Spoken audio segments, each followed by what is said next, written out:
कोयटा में मुर्गी की कीमत को पड़ लग गए और मार्केटों में मुर्गी का गोश्त फी किलो 800 रुपए से तजावुज कर गया। तफसीलात के मुताबिक कोयटा में मुर्गी की कीमत में यकायक होश अरबा इजाफा कर दिया गया है। कोयटा की मार्केट्स में मुर्गी का फी किलो गोश्त 800 से 830 रुपए के दरमियान फरोख्त हो रहा है, जिससे अवाम सख्त अजियत में मुब्तला है। कोयटा के शहरी कहते हैं कि शहर में हुकूमत नाम की कोई चीज ही नहीं रही और हर कोई अपनी मनमानी करता दिखाई दे रहा है। क्योंकि पहले तो गरीब लोगों के लिए ये चिकन का एक आसरा था, अभी ये चिकन इतना महंगा हो गया, ये भी गरीब बंदा नहीं खा सकता है। महंगाई एक तरफ, इसके भी कीमतों में बहुत ज्यादा इजाफा हुआ है। अभी मुर्गी जो है गरीब के खाने से भी जो है निकल गया है, गरीब भी बंदा नहीं खा सकता है मुर्गी।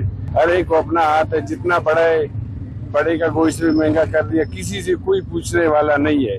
कोई जो जितना बड़ा है बढ़ा सकता है, कोई उसे पूछने वाला नहीं है। जी हाँ, हुकूमत से यही है, अर्ज है, यही है, इल्तिजा है कि भाई कंट्रोल करे, लिस्ट को कंट्रोल करे, ये लोगों को पाबंदी हो जाए ताकि लोग जो है ना निर्ख से बाहर ना निकले। हर चीज महंगे है, कुकड़ का गोश्त, बकरे का गोश्त, गाय का गोश्त, तो गरीब आदमी कहाँ से पूरा करेंगे यार। न काम है, न मजदूरी है, न कुछ है। हम लोग का मुल्क पे अल्लाह ही करम करे यार, और कुछ नहीं कह सकते भाई। पूरा रमजान में नहीं खाया, पूरा रमजान में। दुकानदार से वजूहात मालूम करने पर बताया गया कि पंजाब से ही मुर्गी महंगी कर दी गई है, लिहाजा हम महंगा खरीद कर महंगा बेचने पर मजबूर हैं। पहचान हम लोग इस हिसाब से डीसी साहब से दरख्वास्त है कि हम लोग दुकानें पे छापे नहीं मारे, ये जो माल बेचते हैं उस लोगों को पकड़े, हम लोगों को आजाद करे। हम लोग किलो में 20 रुपए लेने वाले हैं, तो आ जाते हैं हम लोगों में एक महीने में 4-4 दफा उठा लेते हैं। तो दरख्वास्त ही, ये माल पंजाब से आता है, हम लोग उधर से सस्ता दे हुए, हम लोग इधर सस्ता बेचेंगे। फिर दूसरा बात है, डीसी साहब को ये ख्वास करते हैं हम लोगों को, भाई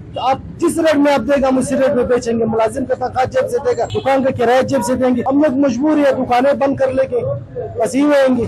फील है कि हम लोगों को माल देगा, हम लोग माल बेचे, सस्ता करके दे, हम लोग सस्ता करके बेचेंगे। हम लोगों ने 20 रुपए किलो पे लेना है, उसमें भी हम लोग चापे पड़ रहे। हम लोग क्या करें, पंजाब वाला हम लोग को माल नहीं देते। सरकार से दरख्वास्त है भाई पंजाब वाले को पकड़े, हम लोगों को छोड़ दे। शहरियों ने डिप्टी कमिश्नर कोयटा समेत मुतल्लिका हुकाम से मुतालबा किया है कि वो मुर्गी की कीमतों में खुद साख्ता इजाफे का नोटिस लेकर मुकर्ररा नरखों पर फरोख्त को यकीनी बनाएं। वश न्यूज़, कोयटा, बलोचिस्तान।